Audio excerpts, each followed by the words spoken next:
bendiga en esta tarde, sea bendiciendo nuestras vidas y a cada uno de ustedes. Quiero invitarlos a abrir sus Biblias en el libro de Hechos, capítulo 1, versículos 6 al 8. Gracias, hermano.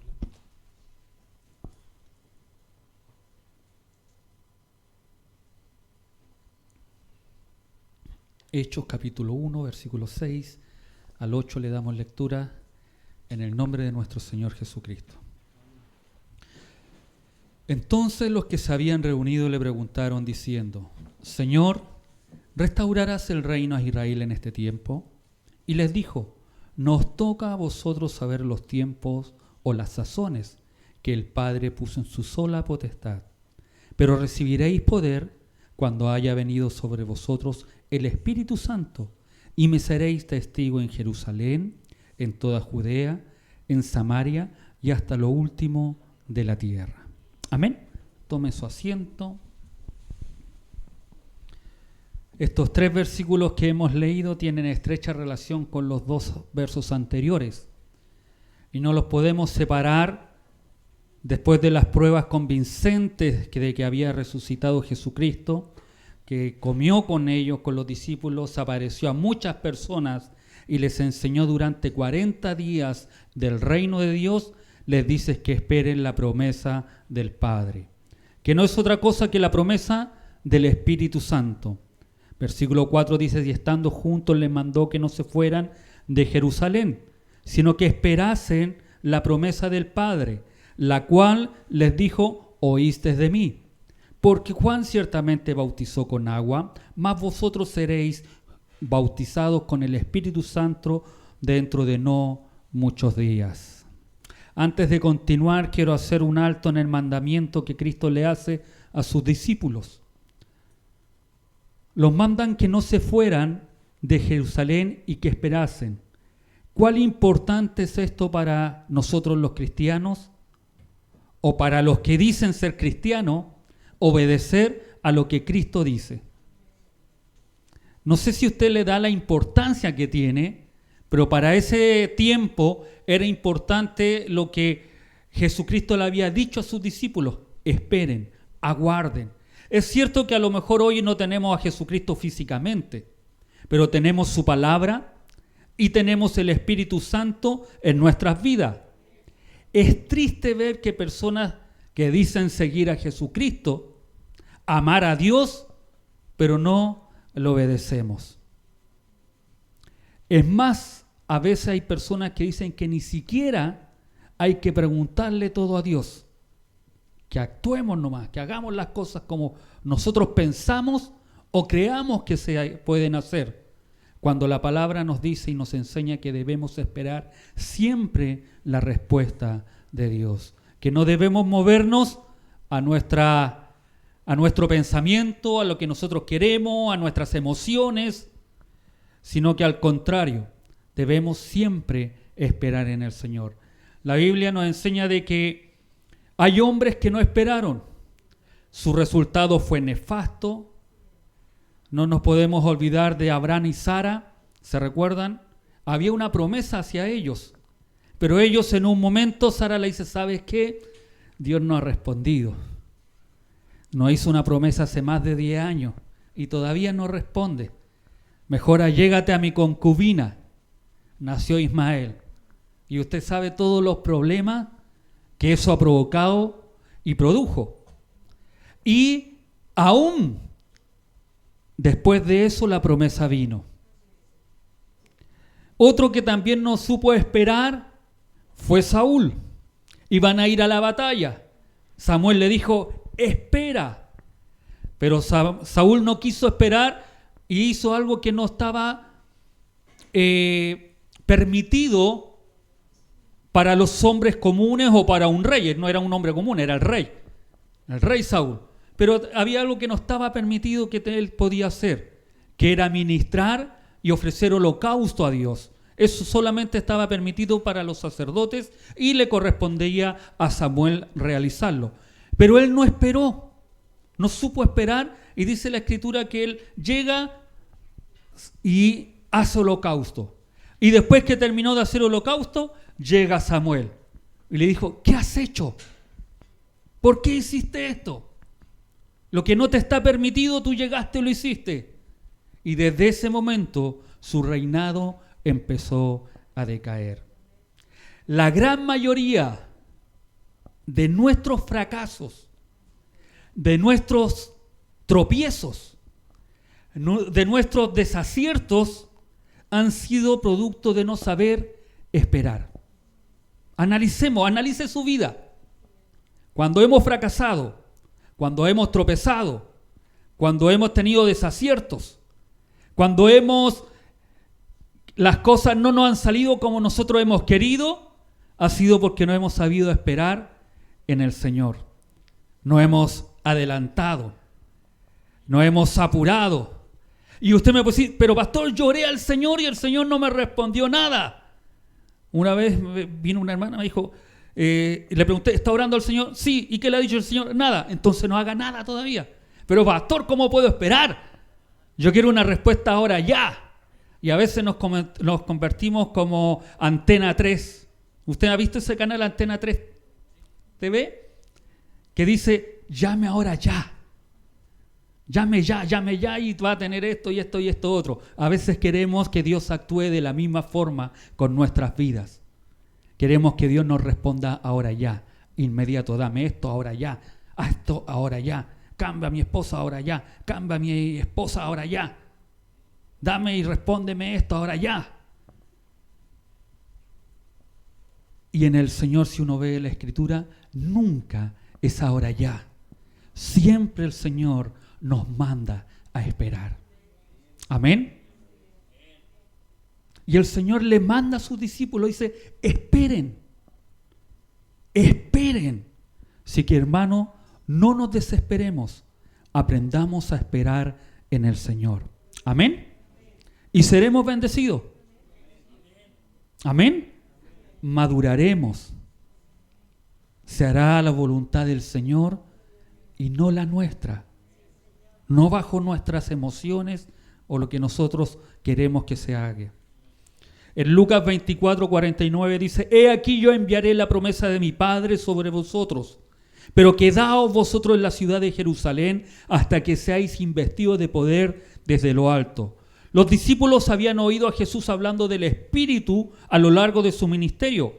En Juan 14:16 dice, y yo rogaré al Padre y os dará otro Consolador para que esté con vosotros para siempre. Juan 15:26 y 27 dice, pero cuando venga el Consolador, a quien yo os enviaré al Padre, el Espíritu de verdad, el cual procede del Padre, Él dará testimonio acerca de mí. Y vosotros daréis testimonio también, porque habéis estado conmigo desde el principio. En Juan 16:7 dice, pero yo os digo la verdad, os conviene que yo me vaya, porque si no me fuera, el Consolador no vendría a vosotros, mas si me fuere, os lo enviaré. Amén. Dios sea bendiciendo nuestras vidas. Y después de aquellas cosas que Jesucristo le dice, esperen, aguarden la promesa del Padre. Esperen que venga sobre vosotros el Espíritu Santo. Amén. La pregunta de los discípulos que ellos le hacen en el versículo 6 que hoy leímos es significativa.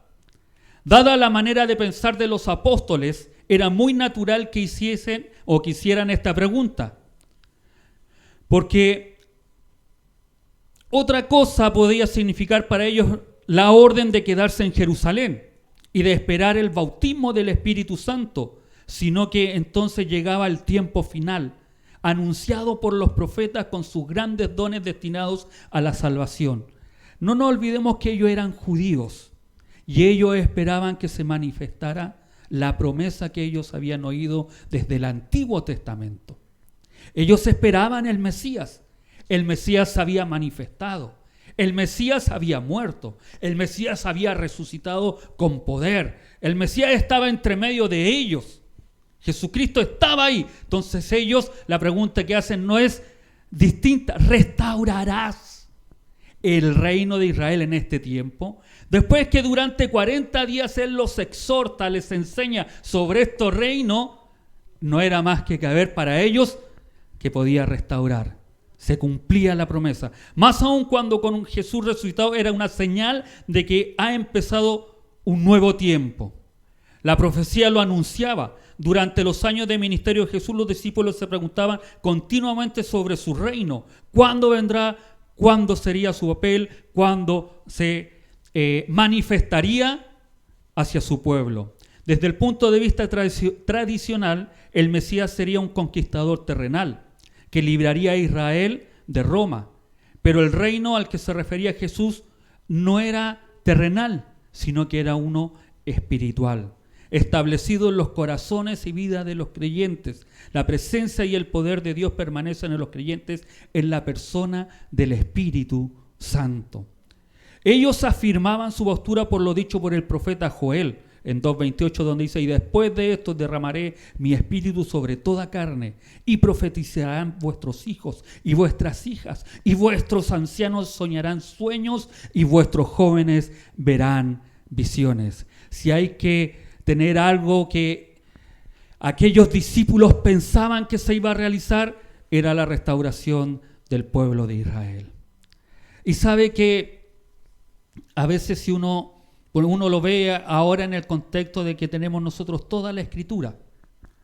Tenemos los Evangelios, tenemos el libro de los Hechos, tenemos las cartas de Pablo, tenemos Hebreo, Apocalipsis, tenemos desde Génesis hasta Malaquías el Antiguo Testamento. Lo tenemos todo. En ese tiempo no estaba de esa forma.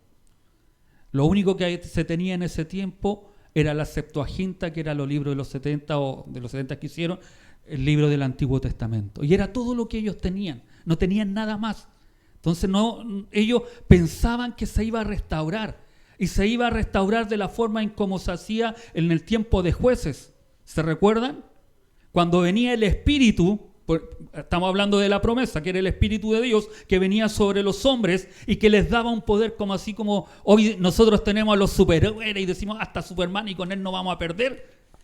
Parecía algo similar en el tiempo de jueces, que venía el poder de Dios sobre aquellos hombres y ellos vencían.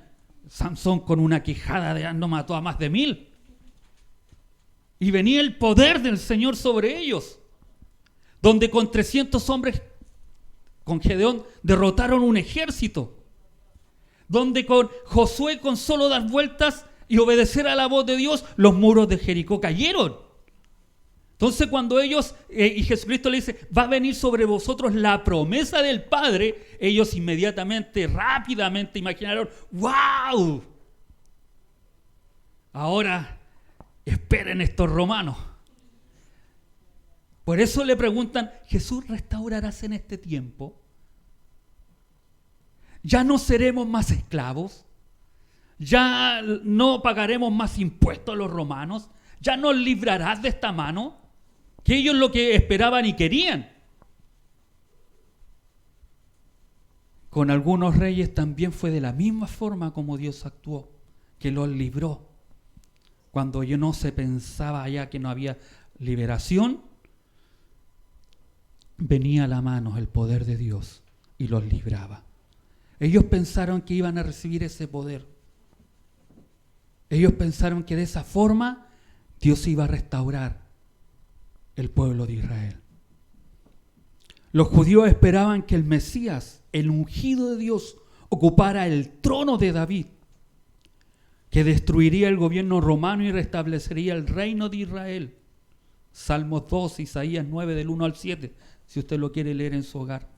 Dios había prometido enviar a su ungido para establecer su dominio en la tierra. Salmos 2, del 2 al 9.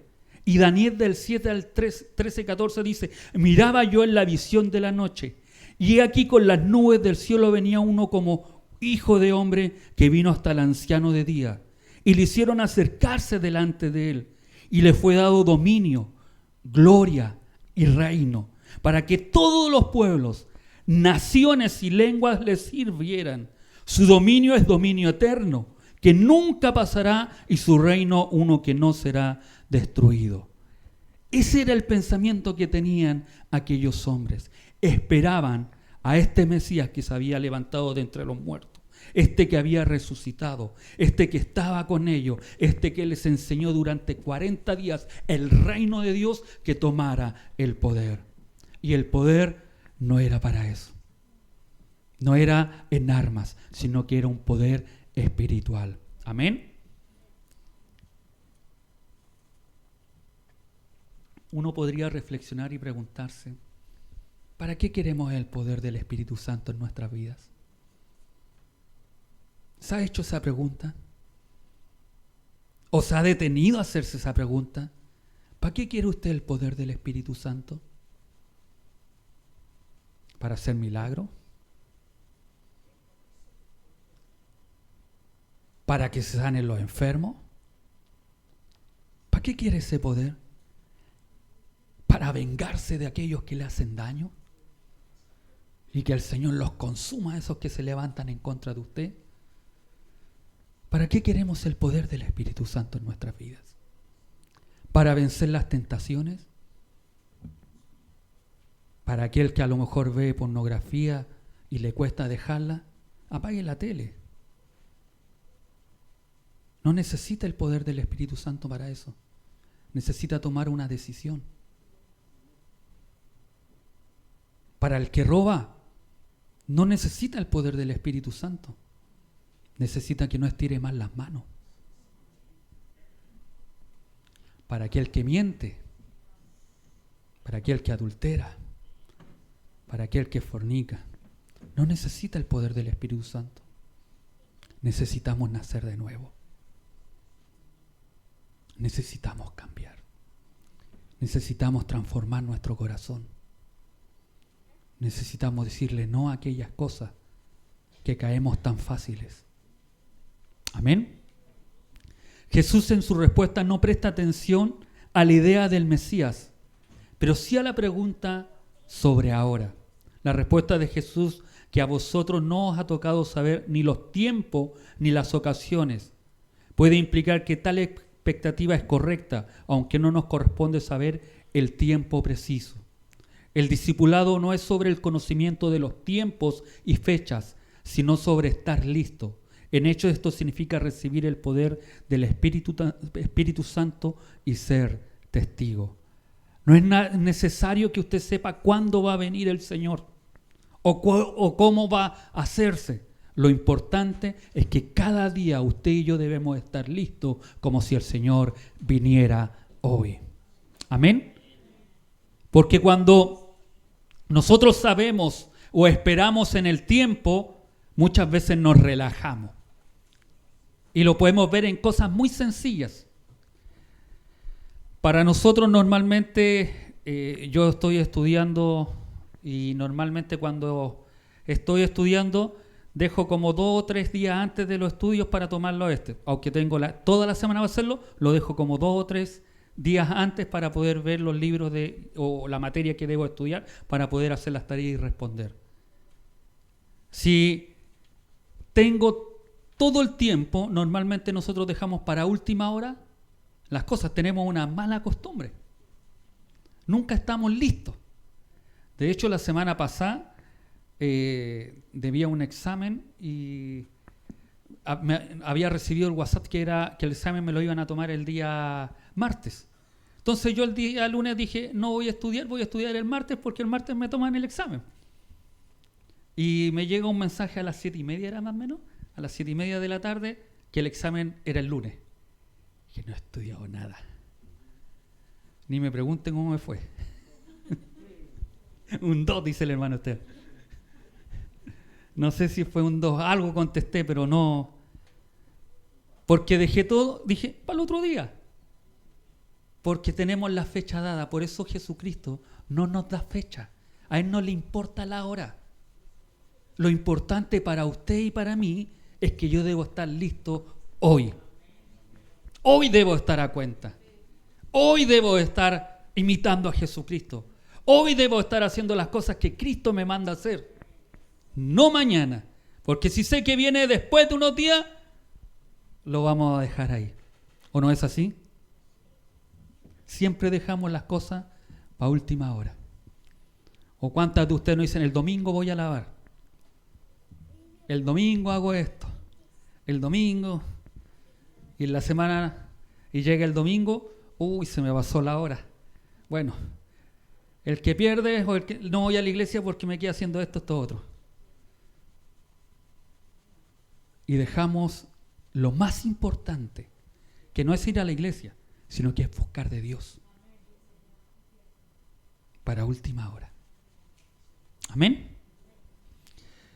Versículo 8 dice, sino que recibiréis la fuerza del Espíritu Santo para testificar en forma dinámica y efectiva en medio de todas las dificultades y oposiciones. Ese debiera ser el fin de ser llenos del Espíritu Santo, que sobre vosotros vendrá y seréis testigos míos en Jerusalén, en toda Judea y en Samaria, y hasta los confines de la tierra.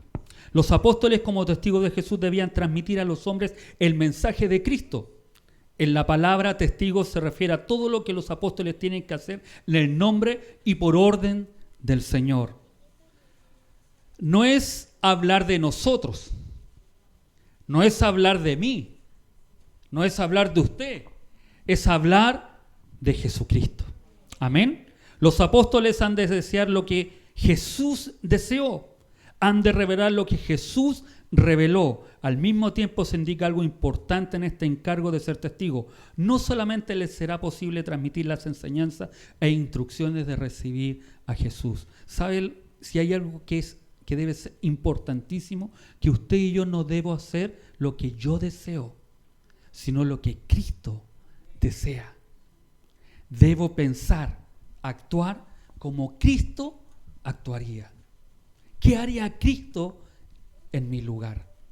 Y sabe que si pensáramos de esa forma, reflexionáramos de esa manera, nos evitaríamos muchos problemas. ¿Qué haría Cristo en mi lugar? Y de seguro que Él perdonaría.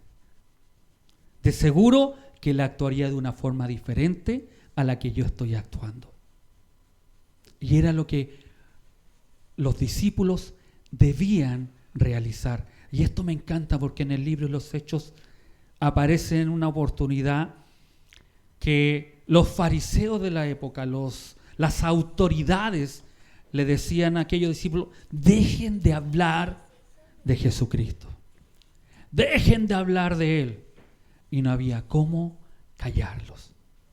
Ellos seguían testificando de Jesucristo, del que el pueblo hebreo negó, rechazó, pero ellos continuaron hablando de este Jesucristo que fue crucificado, que fue resucitado y fue ascendido a los cielos. Amén.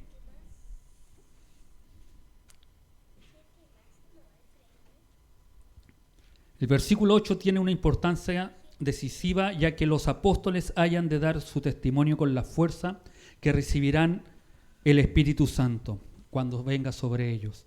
Esta promesa no hay que abstraerla de lo que les encarga. Este es el sentido del bautismo del Espíritu que los apóstoles han de recibir. Dentro de no muchos días no han de andar como meros hombres por el camino del testimonio del mismo. El Señor estará con ellos. Si hay algo que los discípulos debían y tenían que tener claro, que Jesucristo iba a estar con ellos, como así con nosotros. El Espíritu Santo estuvo a la disposición de todos los creyentes y está a la disposición de todos nosotros si aceptamos a Jesús. Nosotros recibimos el Espíritu Santo cuando recibimos a Jesucristo. El bautismo del Espíritu Santo debe entenderse a la luz de su obra total en los cristianos. 1. El Espíritu Santo marca el comienzo de la experiencia cristiana. No podemos pertenecer a Cristo sin su Espíritu. No podemos estar unidos a Cristo sin su Espíritu. No podemos ser adoptados como sus hijos sin su Espíritu. No podemos estar en el cuerpo de Cristo excepto solamente por el Espíritu Santo. El Espíritu Santo es el poder de nuestra vida. Empieza el largo proceso de una vida de cambio para asemejarnos cada vez más a Cristo. Si hay algo ¿por qué necesito tener el Espíritu Santo en mi vida? Es para que cada día mi vida se asemeje más a Cristo. Pregunta, ¿se está haciendo en mi vida? ¿Me estoy asemejando cada día más a Cristo? ¿Cada día me parezco más a Cristo? Nosotros podríamos decir, sí, cada día me parezco más a Cristo. No se pregunte usted. Pregúntele a su esposa. Pregúntele a sus hijos. Pregúntele a quienes están a su lado si lo notan diferente o no. Y nos vamos a encontrar con sorpresas porque a veces no nos asemejamos más a Cristo. Quizás nos dirían, en un principio sí, pero no sé qué ha pasado en tu vida que hoy ya no te asemejas a Cristo. Parece más un hijo de Satanás que a Cristo. No se pregunte usted, porque nosotros siempre vamos a tener una estima muy alta de nosotros. Pregúntenle a quienes le rodean. ¿A quién no le va a mentir? ¿A quién va a ser sincero con usted? ¿A quién le va a decir la verdad? Y si le dice que sí, que nota cambios, pero que aún falta, porque siempre nos va a faltar, nunca vamos a ser perfectos, pero que sí tiene cambios, siga teniendo cambios. No se canse. Cada día más debemos asemejarnos más a Cristo. Cuando recibimos a Cristo por la fe, empezamos una relación personal e inmediata con Dios. El Espíritu Santo obra en nosotros para ayudarnos a ser más como Cristo. El Espíritu une comunidades cristianas en Cristo. Todos pueden experimentar el Espíritu Santo y el obrar a través de todos. El poder del Espíritu Santo no lo limita la energía ordinaria.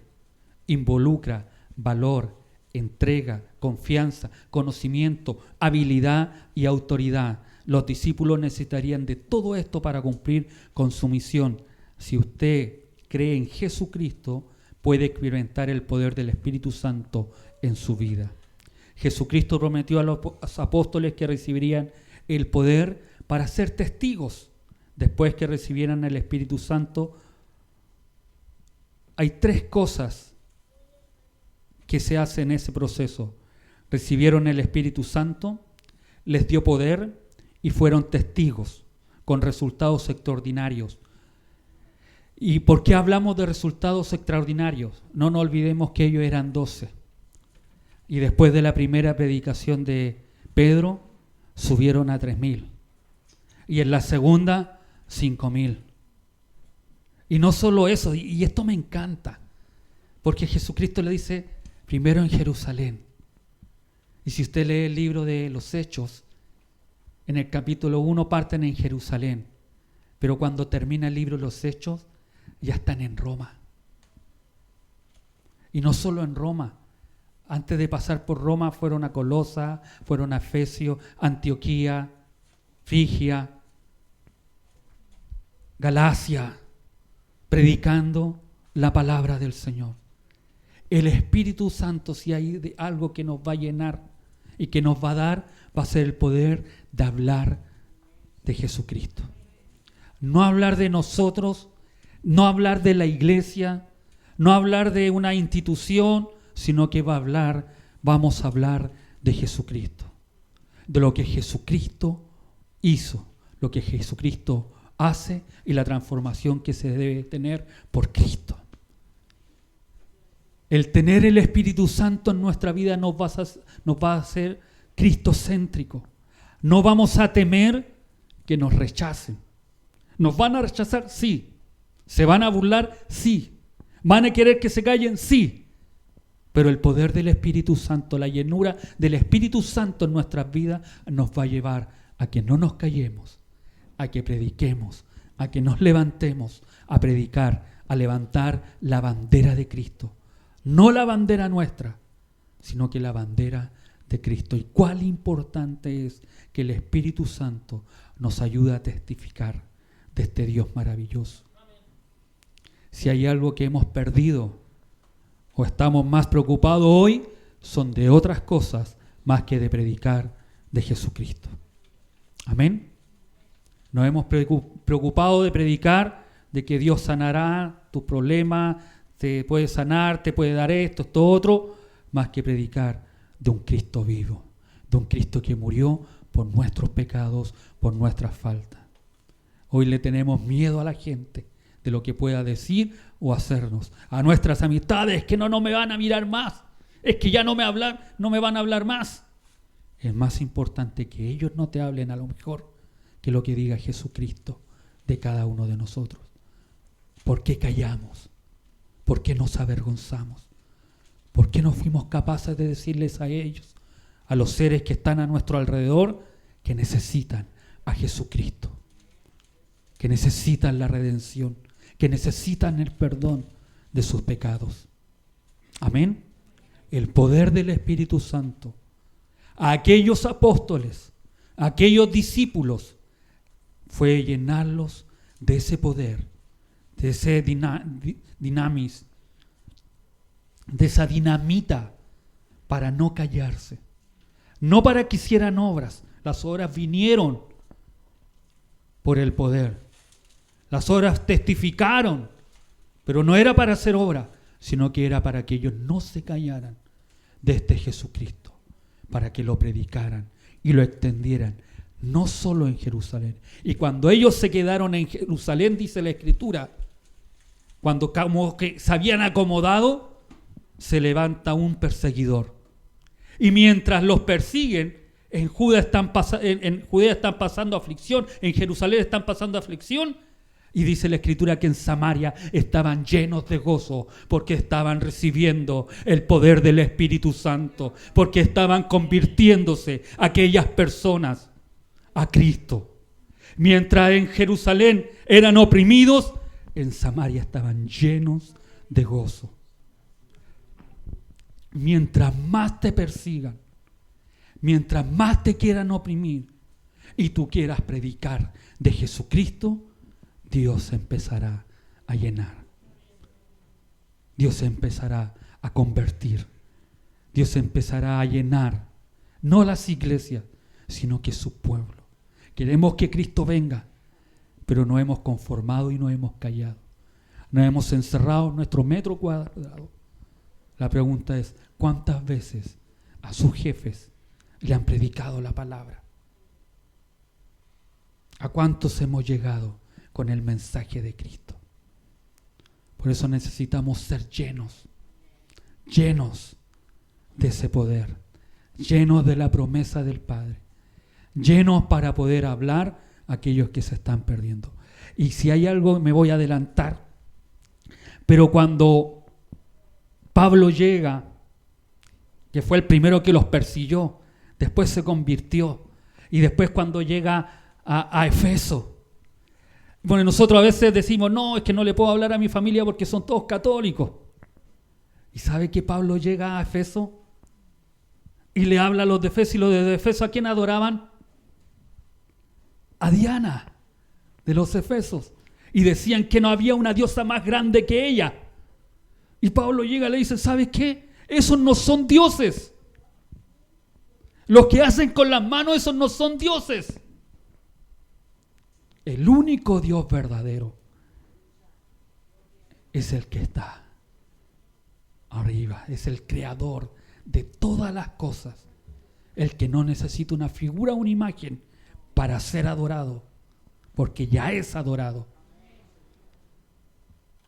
Pablo, y a veces nosotros, no, es que son todos católicos, ¿qué me van a decir? ¿Qué importa lo que digan? Están yéndose al infierno, están adorando otros dioses, otros ídolos, y tú y yo somos los encargados para hablarle que están equivocados, que no es correcto lo que están haciendo. No es que Dios está en todas partes, no es que todos los caminos me llevan a Roma, es que Dios está acá y está allá. No, mentira, mentira del diablo. Hay un solo Dios, un solo creador y un solo mediador entre Dios y los hombres, y es Jesucristo hecho hombre. Es el único. No hay otro medio para llegar al Padre sino Jesucristo, el que murió, resucitó y fue ascendido al cielo. Y esa verdad la tienes tú y la tengo yo. Y esa es la verdad que nosotros hablamos y predicamos. Esa es la que predicaron los apóstoles en la antigüedad. En el comienzo de la iglesia, y es la palabra que tú y yo debemos predicar. A veces queremos dar concesiones para que no se molesten o no se enojen. Pero está mal que usted y yo demos concesiones. Dios nos va a pedir cuenta a nosotros por ellos. Yo tengo que dar cuenta por ustedes como pastor. Por eso debo guiarlos al conocimiento, acercarlos cada vez más a Cristo. Es mi responsabilidad como pastor. No puedo dar concesiones. No te preocupes, sigue estando así nomás. Déchale nomás. No, sigue mintiendo, sigue haciendo esto. No, hermano. Si yo lo hago, yo daré cuenta por usted. Es que mi pastor nunca me dijo, nunca me enseñó, nunca predicó estas cosas. Por eso predicamos, hablamos y enseñamos. Porque usted debe crecer bien. Si después no quiere hacerle caso al pastor, ya es cosa suya. Pero yo salgo de mi responsabilidad. Como le dijo. Por eso me encantó cuando la hermana Lucy va y le dice a su esposo, si que Dios está en todos lados, léete la palabra del Señor. Lee esto y esto otro. Y más encima ella le dice, ¿leíste o no?